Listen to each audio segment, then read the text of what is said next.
graduated from school, and I was actually I met with Chris probably like in the springtime of when I was getting ready to graduate, and I formed a relationship with him. And I moved back to South Carolina, where I'm from, just to start. I basically was doing like kind of a small internship with like a music publication out there. And yeah, then I moved back here the summer of 2012 in July. I didn't.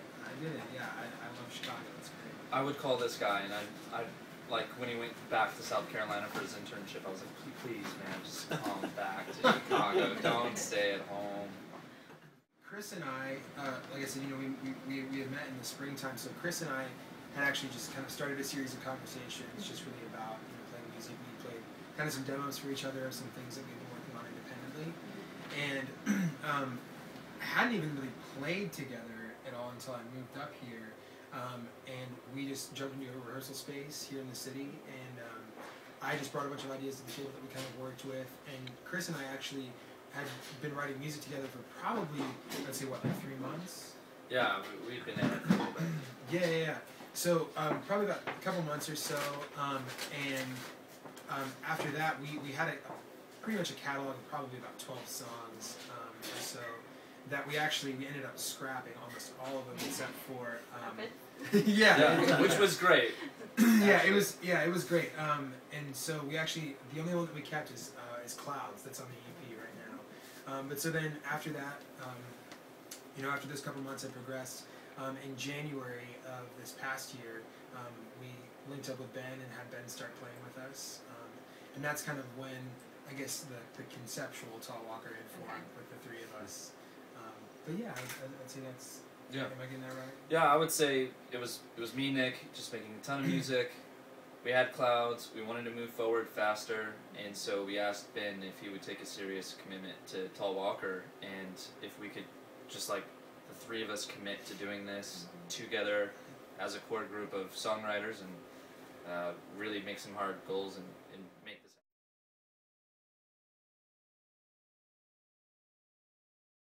Videos, and that's why I'm not in a lot of them. Like, is he in the in band? fact, Is he not? I'm not in any of them, which is also why we do kind of like solo stuff with Nick.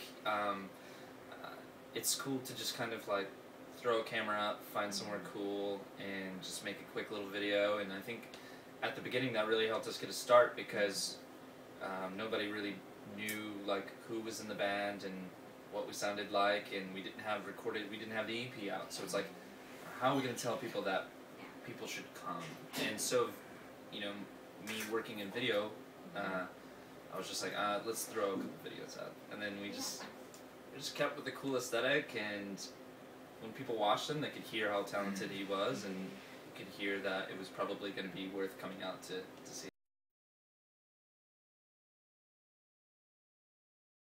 It's a good question. I think, well, first off, we feel very privileged to be playing here at Lincoln Hall tonight. Lincoln Hall is, it's definitely one of our favorite venues. But I think we love to shoot, and Chris and Ben might be able to open up a little bit more to this, just because they've been in the city a lot longer than me. But I mean, playing venues, like the Riv and some of those things. I know for us, we got to shoot this really cool kind of commercial type opportunity thing in the Metro in town. Okay. And so we've all been to shows at the Metro. Really love the Metro. And yeah, would definitely love to play there sometime soon. Yeah, that's kind of the next step. I feel like is Metro, but like finding the right Metro show, Yes. with a good, a really good, headlining band. That was the first place I ever went to go see shows. So playing the Metro would just be kind of like a childhood dream. Personally, I'm a huge Killers fan, Okay. so I would go there. That would be my first choice for sure. I feel like for me, I am a huge fan of a songwriter by the name of David Bazan. And so I actually, he used to be in a band called Pedro the Lion, but that was like one of the first like the first. I just know him as his own. Absolutely, yeah. So a Pedro the Lion CD was actually like a 9th grade English teacher of mine handed that to me when I was in high school, and just said, hey, you need to listen to good music. And so I just kind of took that and ran with it. But yeah, I would love to play with David Bazan. I think that would be a huge personal thing for me. Yeah, I might be shooting myself in the foot, but you know, I grew up on Switchfoot, and so you know, like that would be really cool. I don't think that's like the top, you know, the top band, but I think that would be like a band that I would probably be the most nervous about, you know, and would also kind of would help that childhood dream come to, you know, full circle. Just like, this is the band that I grew up as a kid watching, like to open for them, that'd be great. We're actually trying really hard to open for them at April's House of Blues show.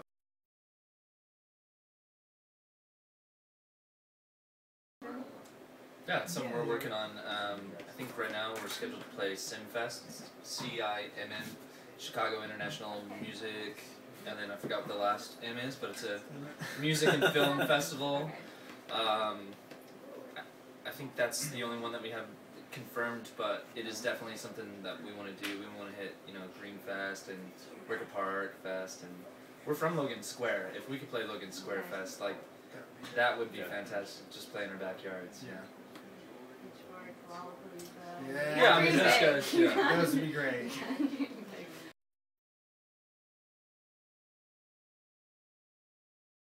I think one thing that we kind of experienced this last year was releasing the EP and just kind of going through that process and taking that pride in the music that we were creating. And I think for us, like, I've never played with two guys as talented as these guys in a band setting before. Little sentimental moment there. But I think success, in my mind, as long as we continue to create stuff that we're really proud of and we're really happy with, I think that is the ultimate success, and I think there will be a lot of other characteristics of success that will follow that also. So, but that to me is the ultimate. When you take everything away, is, are you proud? Can you, you know, show that to people with pride and really enjoy what you're putting out? I think, I think to, right. Well, and I think to kind of piggyback on Ben's answer too, I think for us, or I guess for me, really just playing with bands, you know, like you asked us before, you know, bands that we wasn't to play with. I think that's been such a cool part of playing in Tall Walker. You know, I mean, we've gotten to play with the Leagues, which we're really big fans of, and yeah, exactly, yeah.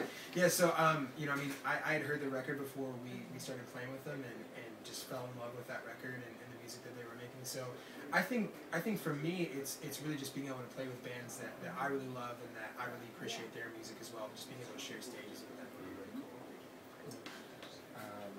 Keep it short. I think as long as there's like people who want to hear the music, no big. And we always, you know, we feel like, you know, like people are asking us to play, and as long as people want to continue like hearing it, and I think that is kind of successful in a sense of like we have to keep going because people want more, and so as long as the wheels are turning, you know, I would say that would be successful, because I think if we stick together and we keep going, that something will happen. You know, so as long as people want to keep going.